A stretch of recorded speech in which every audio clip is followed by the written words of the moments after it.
Good afternoon, evening, or morning, whichever you're watching this at. This is another episode of Can We Talk? And this is the third episode where we did a lead-in on Bob and Pat Tammen's story and how they came together and how I met them.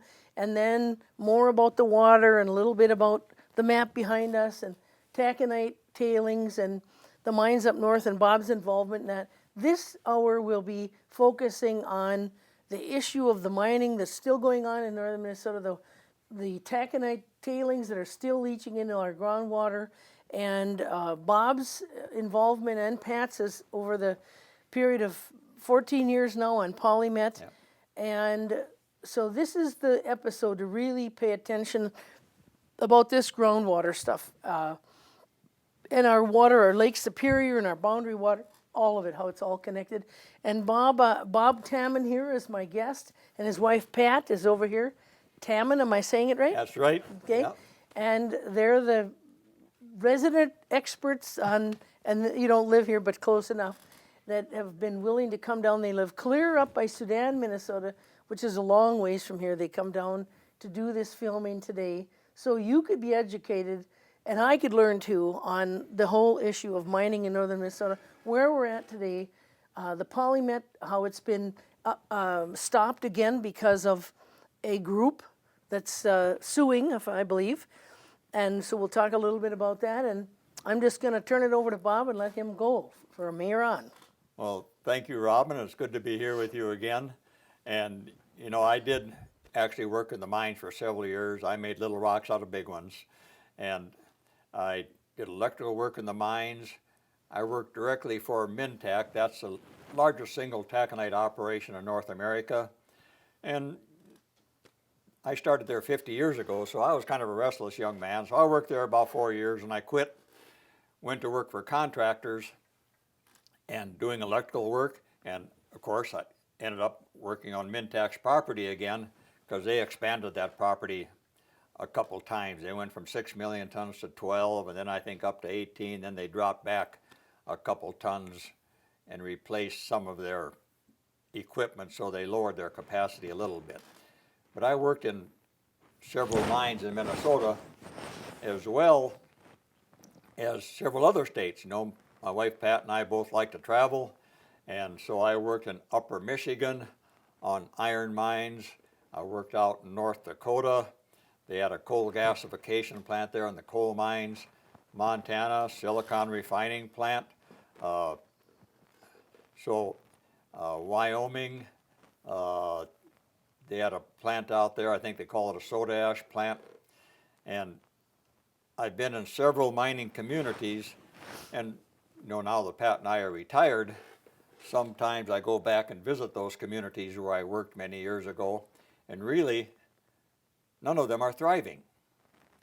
And I think that's one of the messages I want to bring here to Little Falls, that mining is probably not a good investment for Minnesota. And I was looking up some numbers for poverty. I'll take a look at the map here for Virginia, Minnesota is. Right here, they call that a horn, the horn where the iron mining formation kind of wraps around Virginia. So you can see Virginia, Minnesota has a lot of mining right close. They have a mining economy. They have U.S. Steel's plant there. They have ArcelorMittal. They have United Taconite. So that's a mining economy. Well, last week I looked up the most recent numbers I could find. The poverty rate in Virginia is 24%. And for comparison, the poverty rate in Little Falls is 17%, which, you know, 17% is certainly higher than we'd like it to be, but it's still 7% lower than Virginia, Minnesota, with a well-developed mining economy. So when people come and try to convince the citizens of Little Falls that they should promote mining in northern Minnesota for the well-being of the residents up there, our well-being is not so good. We got a 24% poverty rate in Virginia, Minnesota.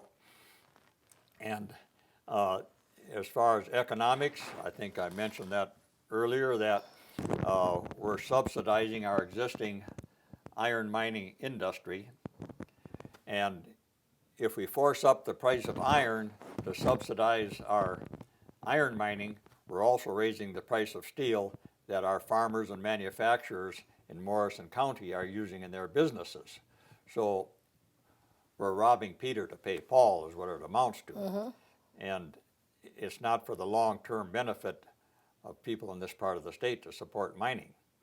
But I'm going to talk a little bit about environment and the economy, and mining has a long history of pollution. So I thought to start out with, I'd do a little history here. I'm going to read to you just a little bit. Now, this book was originally published in 1556. So this is a book, De Re Metallica.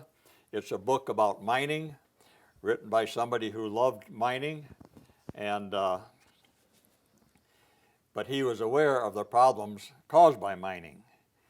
And here's what he says. He says, further, when the ores are washed, the water which has been used poisons the brooks and streams and either destroys the fish or drives them away. And I like to read that little blurb from 460 years ago, that people knew that the water coming off of a mining operation was not clean. And we're still dealing with that, because some people will say, well, we're just learning now that we have to do a little better. Well, we knew 460 years ago that the water used in mining damages our fish. Another incident I'd like to talk about a little bit is from a book called Taconite Dreams. That's much more recent, so it's not ancient history. Now, the old Reserve Mining Company, I believe they started mining like in probably in the 50s, and they dumped their tailings into Lake Superior. Now, the coarse tailings, the fine tailings, the final grind is the consistency of face powder, and the state of Minnesota allowed them to dump their tailings into Lake Superior. Now, why would they have done that? Cheap. Ah, Rather than build, there it is. Rather than build a tailings pond, a tailings dam, and put your tailings into that dam, recirculate the water, they just dumped it all into Lake Superior.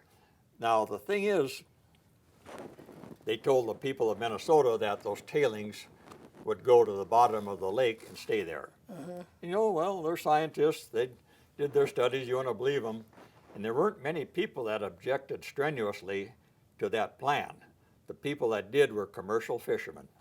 The herring fishermen on Lake Superior that live along the North Shore, a few of them spoke up vigorously, and it turns out they were right, because the tailings didn't go to the bottom of the lake. Within days of starting to dump, those fine tailings, the consistency of face powder, they were down the lake to Duluth, they were across the lake, all over the place. Wisconsin, upper Michigan, the water was getting cloudy, and they said it was going to go to the bottom of the lake. Well, what went wrong? And this book, Taconite Dreams, went over it. Now, they did some science. They built a model of Lake Superior, like a pool. Then they dumped the tailings into that pool. The tailings went to the bottom and stayed there. What could go wrong? Well, the author of this book says, later student researchers found that Davis's experiments contained a key flaw. Tailings were suspended in cold water while the model held room temperature water. So their artificial pool was room temperature. The tailings were in cold water. And Because Lake Superior is cold. And really cold. Out in the real world, the actual conditions in Lake Superior were reversed, with warm tailings entering the icy water of the lake. Wow. I suppose they'd say, well, they didn't think about taking temperature. I think we have a right to be skeptical. If they were scientists, they'd be taking temperatures. Yeah. So that was the story. They got their process permitted. They dumped tailings in the lake, 67,000 tons a day. How many years did that go on? Probably about 20 years. Wow. And I should be more sure on my numbers, because I was there when they quit, because I helped modify that plant. the old Reserve Mining Company plant built there at Silver Bay, dumped their tailings in the lake, so Miles Lord finally issued a ruling, forced them to clean up their act, so they pumped the tailings up to milepost 7. They built a tailings pond up there, and there were efforts to make them go farther from the lake. They had enough political clout, they got their milepost 7. But anyhow, I probably spent at least a year and a half working on that project, so I got many decent paychecks from modifying that plant. But I wish we'd have had regulators that would have made it unnecessary for me to get those paychecks, to prevent them from dumping into the lake in the first place. And I think we're in that situation now with copper mining. Polymet has a proposal. They're going to destroy or damage thousands of acres of wetlands to open up a copper mine. And once again, the benefits are ephemeral and the damage is probably forever. And going back to the problem we've always had, Minnesota has low-grade ore bodies. I've made that point previously. Our existing iron mines along the length of that range, they all average about 25% iron, 75% waste. Globally, we have a lot of 50% iron. Sweden, Brazil, Australia, they have big ore bodies, they got 50% iron. So no matter what we do, even if we have some great technology, we live in a global marketplace, our competitors are going to have that technology too. So we're going to be competing in a situation where we have to grind a lot of that waste to the consistency of face powder just to dump it out into a tailings pond because it's a waste. Now, so that the average viewer understands, our rock that's in northern Minnesota only contains about 1/4 of iron ore. The rest of it is just some other rock. 75% Is waste. granite or whatever. Yeah. It's a regular rock, not anything of value that the iron ore mines want. If there's any or can great use. value, they'd get it out. And so that waste rock is just thrown away, no matter how thin or thick it is, but it contains contaminants when it's thrown out. Highly mineralized. And you've seen the stories about the dams blowing out in Brazil, around the world. That's recently. That's recently. We use the same kind of construction for our dams. And it's maybe a little difficult to picture, but they build a dike out there, maybe not super high, 20 feet, whatever, and they start dumping their tailings in. A lot of it's the consistency of face powder, so it's silty. Matter of fact, the terms that us miners use for that grind, we call it mining slimes, because it's really slimy. So that's mining slimes going out, very fine, and it settles out in that pond. Now when the pond's getting close to full, they just raise the dike up. Yeah, so they build the dike higher. And where the problem comes in, when they build that dike higher, they build part of it on top of the existing dike, then part of it they move into the tailings pond and build it on top of those mining slimes that have settled out over the years. So part of your dike is being built on top of that very silty, very fine waste rock. And at that grind, those tailings are subject to liquefaction, they call it. They tell you if you have an earthquake in San Francisco, it's going to change the jelly. Well, if you have an earthquake in northern Minnesota, you're going to have a lot of jelly, because that's very fine grind. There's water there, so it's subject to liquefaction.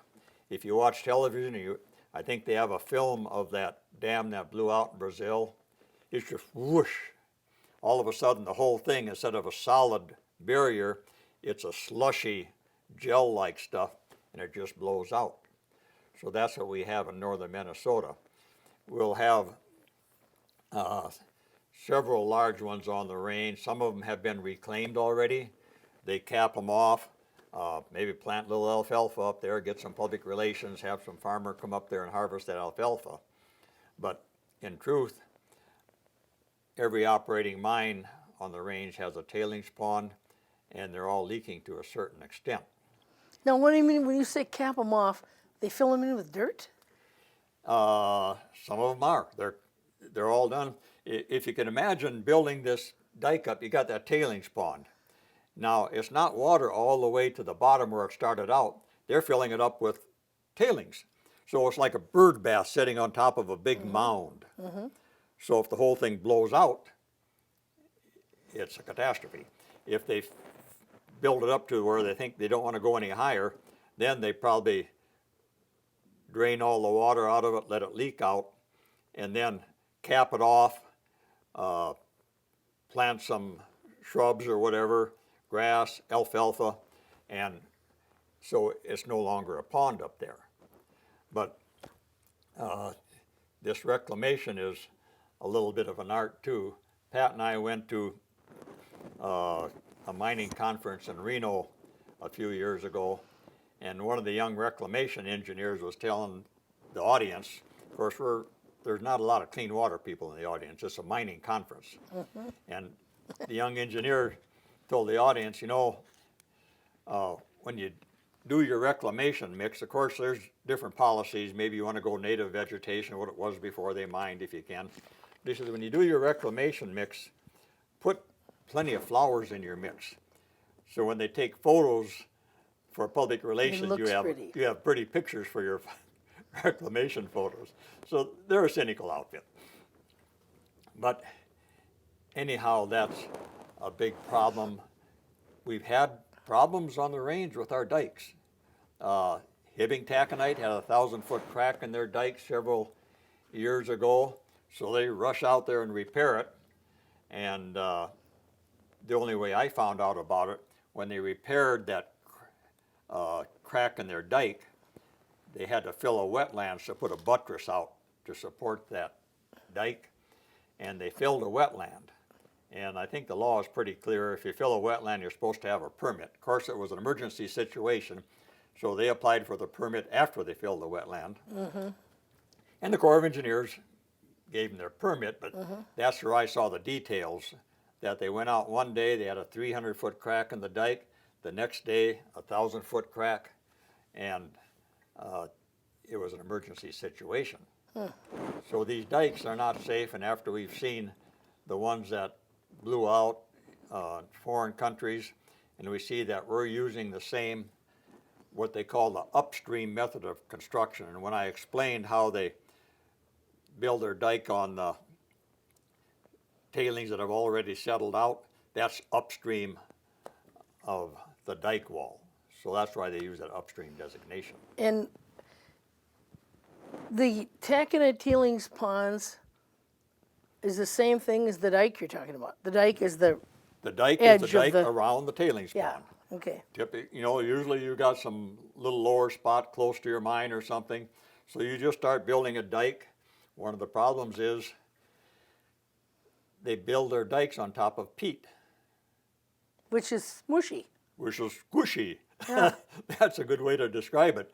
So we've got taconite dikes along the length of the range that are built on top of peat. Now, we don't have many earthquakes in Minnesota, but they're not unknown. So, and with all the fracking going on out in North Dakota, right, not Yeah. far from here, too close for comfort. so anyhow, they build their dikes on top of peat. So it's not a very stable dam that we're looking at there. And we got a lot of them along. It's like shifting sand underneath Yeah. there. Wow. Maybe being I've been reading to you a little bit, I can, I haven't said a lot about the economics of mining in Minnesota. And, you know, that's what they're selling it. They're selling their mining industry as a way to create jobs, a way to create prosperity. The first point we should remember is that mining is less than 1% of Minnesota's economy. If you go online, you can go to the Department of Commerce, Bureau of Economic Analysis. They publish the gross national product, gross domestic product for the whole United States. Then on that website, they break it down by state and by industry. Now, to me, it's a little bit of a klutzy website, but I'm not really a digital genius when it comes to finding these. But I go on there and I look until I find it again. And the gross domestic product, the share for Minnesota is about a little over $360 billion. We have a good sized economy. Mining is 2.38, I believe now. So it's less than 1% of Minnesota's economy. So anybody that wants to go on that website can verify my numbers. So when the mining companies try to say that they're essential to the economic health of Minnesota, right now, that's not true. They're less than 1% of our economy right now. And the little thing I want to read for you, a little history again, is from Adam Smith, The Wealth of Nations. Now, he wrote that, I believe, in 1776, the same as our Declaration of Independence. And, you know, Adam Smith is kind of credited with being the patron saint of economists. He talked about the division of labor and free markets and competition. But a lot of people that quote Adam Smith as being in favor of unregulated free markets probably have not read Adam Smith. If you read the whole book, it's some heavy going, but he did nuances, and I want to read to you what Adam Smith said about mining. Mining has a long history economically. Projects of mining, instead of replacing the capital employed in them, together with the ordinary profits of stock, commonly absorb both the capital and profit. They are the projects, therefore, to which of all others a prudent lawgiver who desired to increase the capital of his nation would least choose to give any extraordinary encouragement. Now, Adam Smith observed this in 1776 that mining projects, typically, when you're done, everything's gone. You eat up the capital, eat up the profits, all you got left is wasteland. And if we look at Minnesota's history, we've got exactly the same projects going along the length of the Mesabi Iron Range. Their main business plan is bankruptcy. And I say this because on the Laurentian Vision Partnership website, they got a map of current activities on the range. And they list some for probably from the last 15, 20 years. And the ones that are active now, there are 6 that are mining right now. They got a dozen on their map. And 6 of them, they say, are non-operating. Well, what that means is they're bankrupt. It's a nice way to say it, huh? Non-operating, they're bankrupt. So they had... Can you point those out in here? Okay. Up in this area, there's a magnetization plant. They were taking... And what's the town close to that? That'd be close to Babbitt. Okay. Sudan's up here to the north. Ely's right up here. Okay.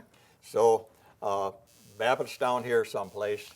And the magnetization plant is in this area here. Or excuse me, Mesabi Nugget plant.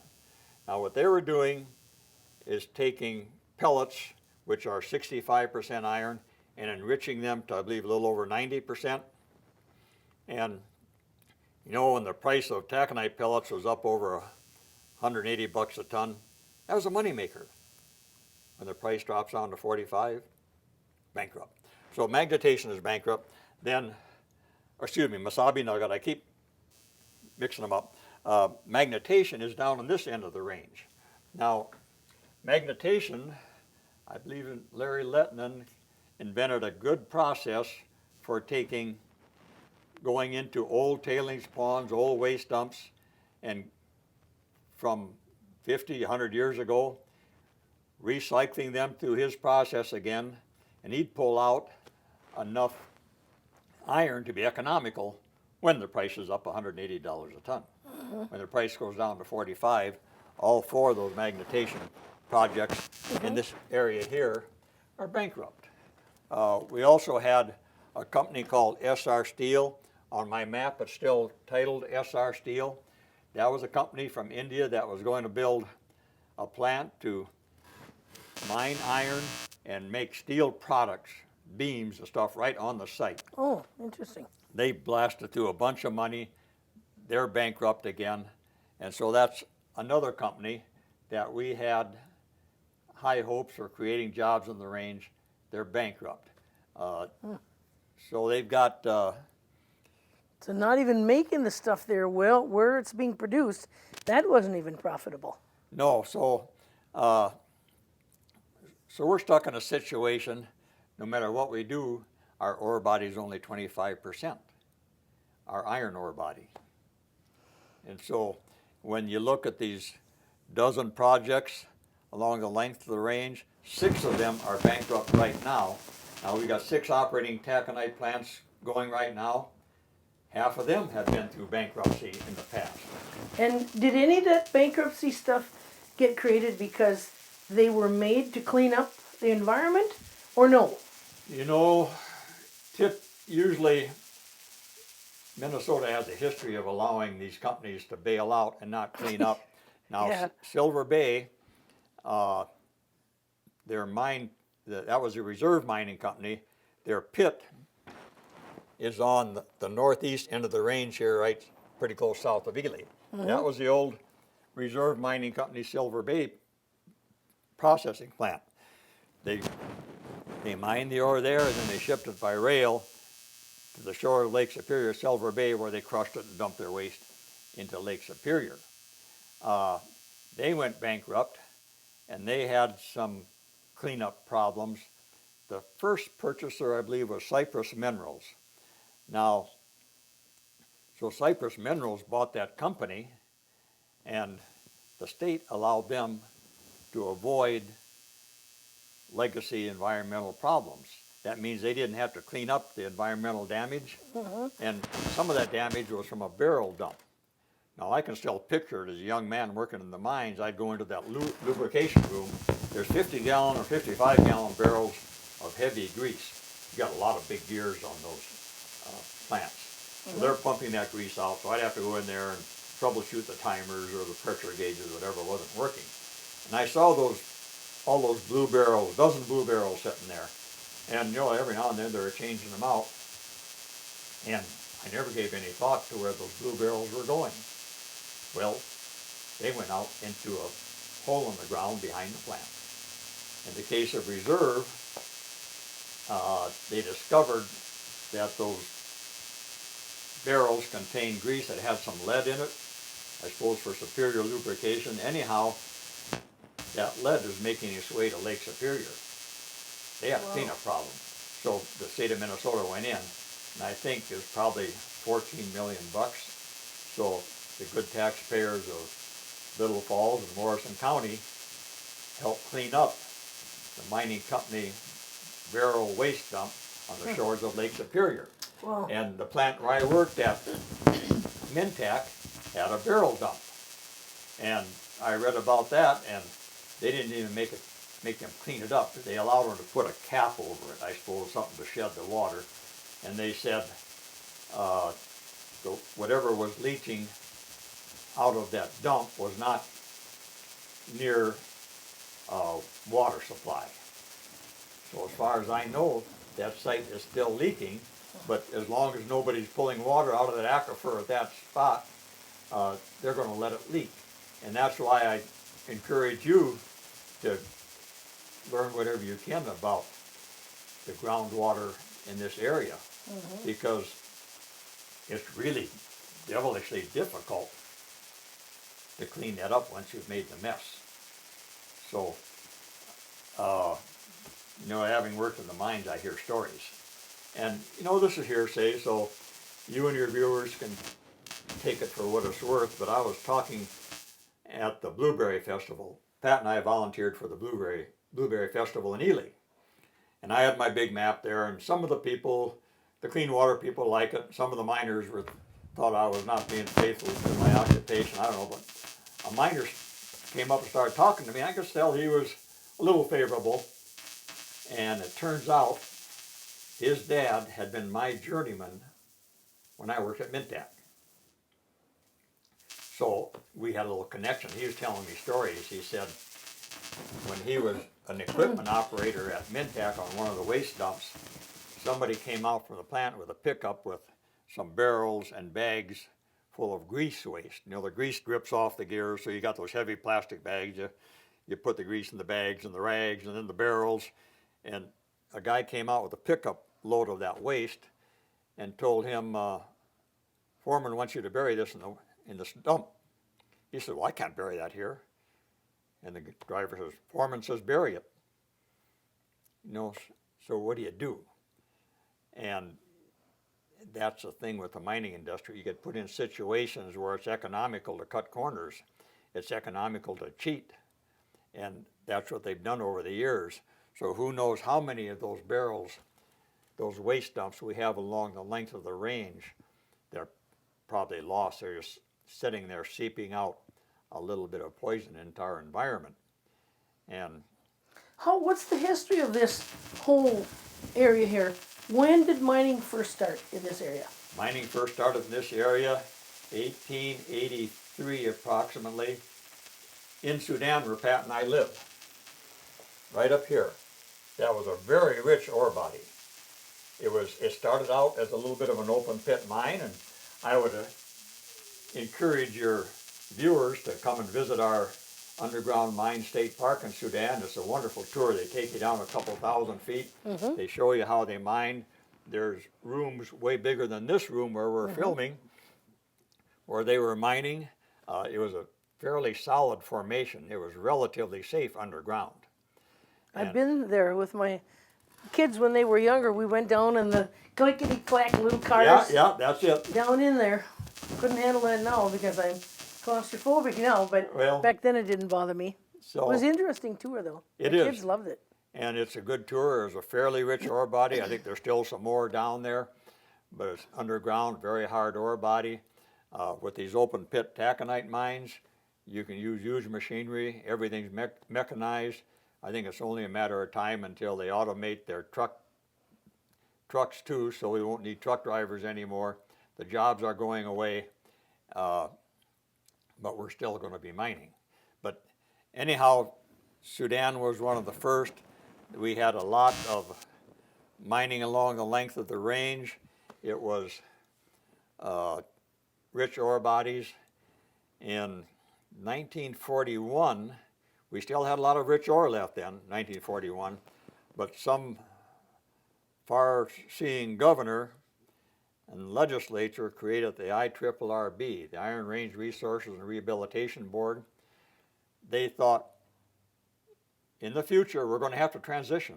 This good mining isn't going to last forever, so they started then with the IRRB. And I think the problem we have with the IRRB is that they focused on mining. They want the future to be mining. They want to have copper mining replace iron mining if iron mining is eventually exhausted. And I don't think the people who created the IRRB had that vision. They wanted a future where we were diversified. And that's a problem we have on the Iron Range. We still aren't really putting our brightest minds and our political power into diversifying. We're still re-electing legislators that are completely devoted to mining. And so we aren't going to break out of that shell until we actually fulfill the vision of the people that created the IRRB and diversify. Isn't tourism more economic, however you want to say it? Doesn't it bring in more money to this area than mining does? I'm not sure of the exact numbers. The mining people have very good PR employees. They do the public relations. They say we've got, miners make over $100,000 a year. Well, if you state it that way, it might be true. There might be some miners making over $100,000 a year. But if you look at the mining tax guide for 2019, they publish the numbers, and the average is less than $100,000 a year. And of course, Pat and I live in a mining community. So we know people that have gone to work. Now, if you work in one of the unionized mines, the bigger ones, you're probably making some pretty decent money.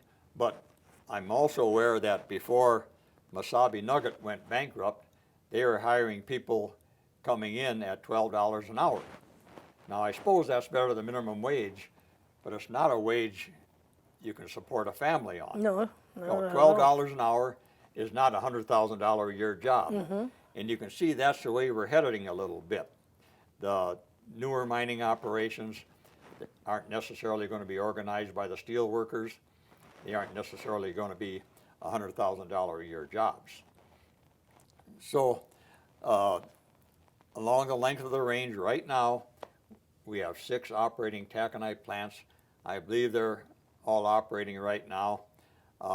Everything else is probably mothballed, waiting for somebody to pick them up out of bankruptcy to get them cranked up again. because that's what happens. Somebody will come along and buy it, and they'll get granting and funding and through economic development or something else, so they can start it up again. Yeah, and so, and we have a lot of legacy pollution, and there are some problems that you see. Once again, it's going to come back to the taxpayers to clean up. And it's not just copper mining, it's not just taconite mining. We have our old natural ore bodies, which are very rich ore. We know we had 60% iron coming out of some of these pits, and so times are good. And I'll use an example. These pretty blue lakes along here, those are actually mostly natural ore mines that were mined out. Now, when they're mining, they're below the water table. They got to pump water out of that continuously. When they quit mining, they aren't going to spend that money for electricity to run those pumps. They pull their pumps, the pits start to fill up. And that becomes a leak. And, well, what you got here this is the Canasteel pit, they call it, just north of the town of Beauvais. I don't know, 15, 20 years ago, they pulled the pumps in the 1980s. That's when they quit mining. So the pit starts filling up. It can take 20, 30 years for these pits to fill up. They're huge. And really deep, too, I imagine. Yep, several hundred feet deep. So when this pit started getting up close to full, they had water in the basements in Beauvais. Oh, Okay, so who pays for that? Now those companies, it's not ancient history. They were still mining up until the 80s.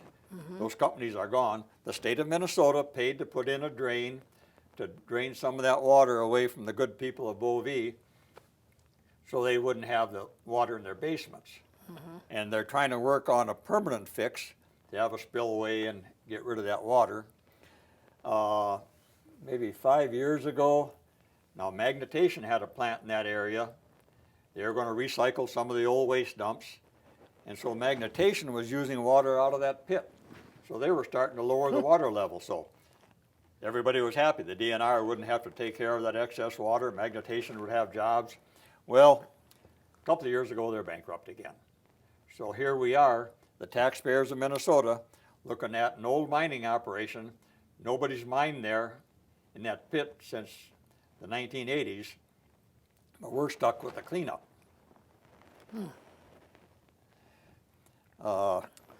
we're down to 20 minutes left. Okay.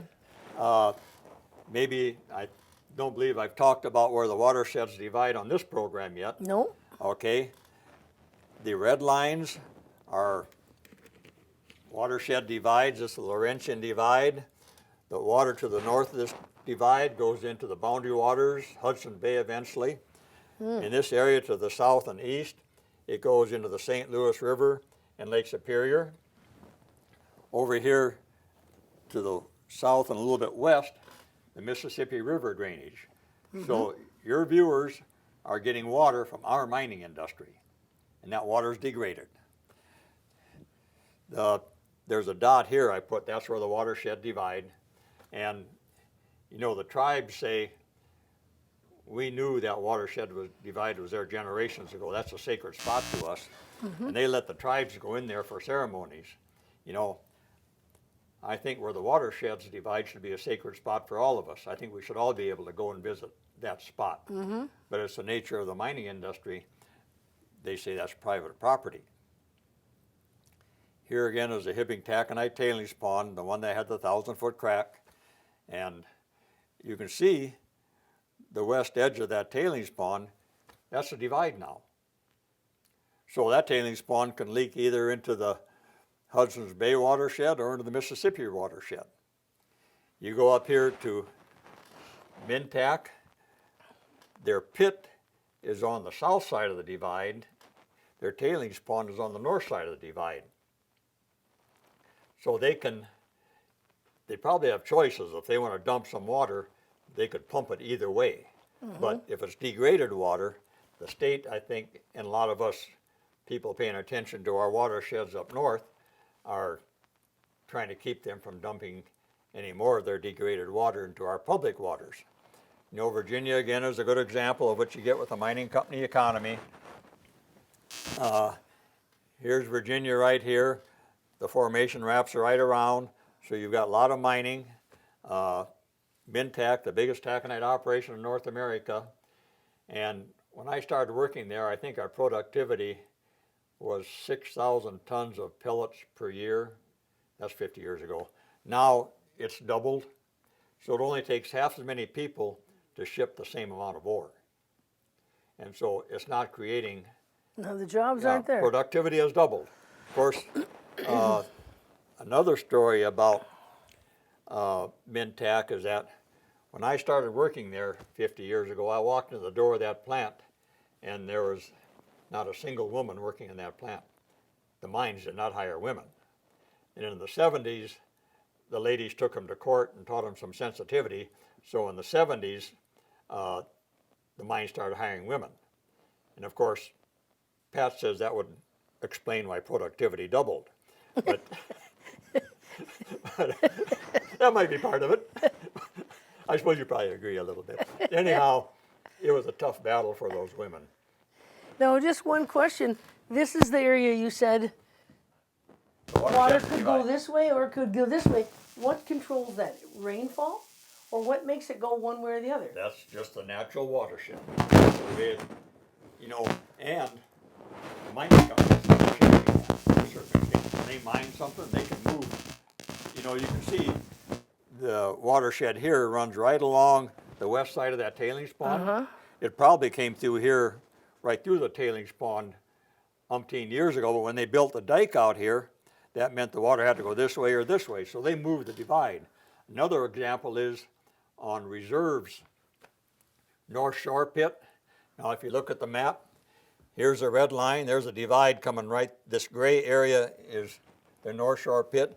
It shows a divide going right through that pit. Well, really, that's not perfectly accurate because they mined that out. The divide is gone there. So when the water falls in that pit, the divide is probably going to eventually, when it's all said and done, come around this end of the pit. All of this water will go into the Boundary Waters canoe area. So in other words, mining is manipulating the environment. Mining moved our continental divide. Wow. Yeah, you know. Holy mackerel. You think about the volumes involved there, and plus there's things, you know, you like to think that, well, the surface water divide, the groundwater is going to go the same way. Not necessarily, and they point out with polymet, you know, they're going to destroy or affect thousands of acres of wetland, because when you start that mine, you start pumping water out, you create a cone of depression. So you're pulling water in from the surrounding wetlands. So you're disturbing a lot of natural wetlands. Oh. In the case of polymet, their pit is going to be right here, and here's reserves pit. Now they're saying that polymet's water is all going to come this way, but Gliffwick, the Great Lakes Indian Fish and Wildlife Commission, ran the models, and they figured out, now they're mining in this pit. Eventually this polymet pit is going to fill with water. So even though this might be on the other side of the divide, there's going to be more water here than here. Hydrologically, groundwater is going to start moving this way. So, you know, they're not sure what the hell they're going to end up with before all this modification of our natural environment is done with.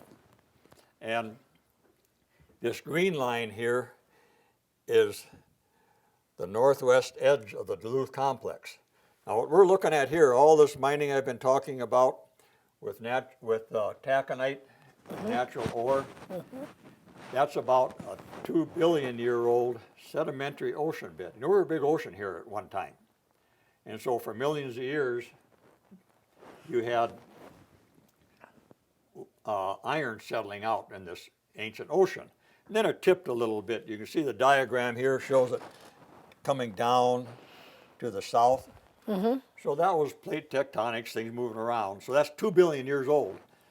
This Duluth complex over here is roughly 1 billion years old. And our continent was ripping apart. It started in, if you can imagine, lower Michigan, went north to upper Michigan, west across where Lake Superior is now, then it dropped right down through here, all the way through Minnesota into Kansas. Huge rift, ripping apart. So a billion years ago, we had layer after layer of molten rock coming into our formation. And you know, most of it is to the north and east of our iron formation, but up here at the Dunka pit,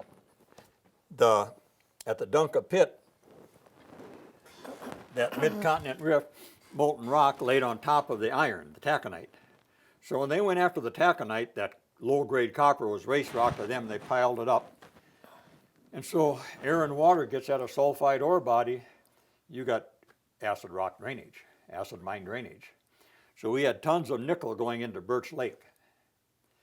And the state got after them a little bit and they built a water treatment plant, but that's expensive to run a water treatment plant. So then the state allowed them to go to a constructed wetlands where you just take the existing peat, maybe add a little more, and you make the polluted water go through that peat. And that takes out quite a bit of the heavy metals, but not all of it. It's not 100% effective. So usually every year they're out of compliance sometime or other, and the state lets them get away with it. They give them variances, and it's our politics. The state of Minnesota has a statute that if it's a handicap for the company to be forced to comply with our discharge standards, the commissioner may grant them a variance. And of course, that's exactly what the commissioner does. So in the case of the Dunka pit, that's still polluting after all these years. And if you go on Google Earth, you go up to the Dunka pit, the Dunka site, you'll see one building on that site. That's the old water treatment plant from mining days. I think the state made them keep it in case they had to start it up again, but they aren't going to force them to start it up. They're going to let them use the constructed wetlands and keep leaking into our public waters. Wow. And now we've got about 10 minutes left, Bob. Okay. I want to make sure to tell the people that I don't think it was on this segment, but I did mention in the past two segments that our former governor, Arne Carlson, is adamantly opposed to PolyMet.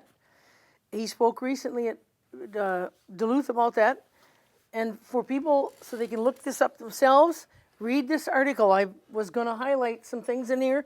As you can see, I highlighted quite a bit. I got another article here. Read it for yourself. Why presidential candidates are talking about the boundary waters. 3 of our Democratic candidates are opposed to it. It started with Elizabeth Warren being opposed, and then Pete Buttigieg and was second, and then Tom Steyer also is opposed to it. This one is called, and this is all both on MinnPost, on PolyMet, Can the State Really Do Things Right? Read these 2 articles, folks. And then there's another article here from the Timber Jay, which is their headquarters for this newspaper right up by where Bob and Pat live. PolyMet questions. A politically driven project faces hurdles with the courts, independent watchdogs. Now tell the people the name of the group that is suing over this. Legacy something, We isn't got it? Water Legacy, Paula Maccabee. You know, if you got That's a right. few spare bucks you'd like to invest in Minnesota's clean water and environmental justice, Paula Maccabee is good. And it's also important to know that our environmental organizations are working with our tribal organizations. The tribes have the right to hunt and gather. They have status, treaty rights. They have more or less nation-to-nation status. And so Paula is working with them. We got the MCEA, Minnesota Center for Environmental Advocacy. They have several lawyers on staff. We got the Center for Biological Diversity. Now, I think they started out west with old growth issues out there, but you know, like it says, Center for Biological Diversity. They want biological diversity. And you know, when you see your monarch butterflies dwindle away in your backyard, they care. And I think we should all care. You know, it's like the canary in the coal mine. And as an aside, that's what somebody said a month or so ago, that wild rice in the St. Louis River is our canary in the coal mine. The wild rice is That's gone. right. So what else is happening to our aquatic plants and our macroinvertebrates? So we got them. We got the Save Lake Superior Association. We have a lot of organizations working on this. The Friends of the Boundary Waters are, you know, Arnie Carlson spoke night before last in Edina. It was the Friends of the Boundary Waters that kind of sponsored that and provided some background. So we have a lot of good organizations working on clean water in Minnesota. And it's going to take a lot of organizations working on clean water in Minnesota, because the mining companies have a tremendous amount of political power. They have the lobbyists up there at the Capitol. You know, you go to any hearing, you'll get the lobbyists coming in. And, you know, as a committed union member, I'm a little disappointed that some of my fellow steel workers, the building trades people, are supporting PolyMet to an extent that I don't believe is warranted. And maybe I feel this way because in my younger days, employment wasn't that good here. I was down in East Moline, Illinois, working at International Harvester's machine manufacturing plant. See, down there, I wasn't a producer of iron and steel. I was a consumer of iron and steel. And I think we have a lot of legislators supporting the iron mining industry when they should be supporting their own manufacturing industries. I don't see how they can justify forcing up the price of steel when their own constituents are consuming steel. So we have a lot of work to do. We have a lot of environmental organizations working at it, and I'd encourage your viewers to latch on to one that suits your temperament. You know, Pat and I belong to the Isaac Walton League. They tend to be a little bit the hook and bullet crowd, and I don't mention that to be derogatory. I'm a hunter and a fisherman. And whatever your reason is for supporting clean water, if you like to throw a line into the Mississippi or hunt ducks out in the marsh, the Isaac Walton League is opposing PolyMet mining. Backcountry hunters and anglers. They're an organization that started out west, and you know, we have a lot of backcountry here, and you know, it doesn't necessarily have to be designated wilderness up there in northern Minnesota. You can go out on the Mississippi River here close to Little Falls, and there's places where you're in your own little wilderness, and we should preserve that. You shouldn't have to drive 500 miles to get into wilderness. You ought to have a backyard that nurtures your young people, that they can go out there and get a little closer to the nature that they came from. And we've got 5 minutes left, so I'm going to let you take it over completely to just urge people to get involved and do what going forward to oppose PolyMet. Less than 1% copper. My wife wants me to remind everybody that it's less than 1% copper in the proposed ore body. And of course, 1% is a good number to remember, because mining is less than 1% of Minnesota's economy. Copper is less than 1% of the ore body they want to destroy our wetlands to get at. So there, in other words, there isn't much copper No. And you to know, create a few jobs or some jobs, maybe it's a few hundred, to leave a legacy of contamination forever. And I'd like to read one thing. I think this fits in with your values and your philosophy. Now, this once again is from Adam Smith, the patron saint of economists, that gave people the idea of division of labor and free markets. But Adam Smith says something else too. And he says, how selfish soever man may be supposed, there are evidently some principles in his nature which interest him in the fortune of others and render their happiness necessary to him, though he derives nothing from it except the pleasure of seeing it. Now, I want to read that last phrase one more time. And render their happiness necessary to him, though he derives nothing from it except the pleasure of seeing it. So it's not all about money and making a profit and getting rich. As human beings, we're born wanting to see happiness in others. And so thank you for bringing happiness to those of us who come to visit with you. Well, thank you. That's very nice. Appreciate that. Selflessness is at the heart of all good. You know, I see that. And we don't hear that message from very many, if any, pastors, priests, teachers, and the people we should be hearing that message from. Why is that? Yes. Am I my brother's keeper? Who is my neighbor? You know, we answer those questions. And so that's part of what Pat and I do when we think about clean water. Pat teaching those first and second and third graders most of her life. So You've made a big difference well, all along the way.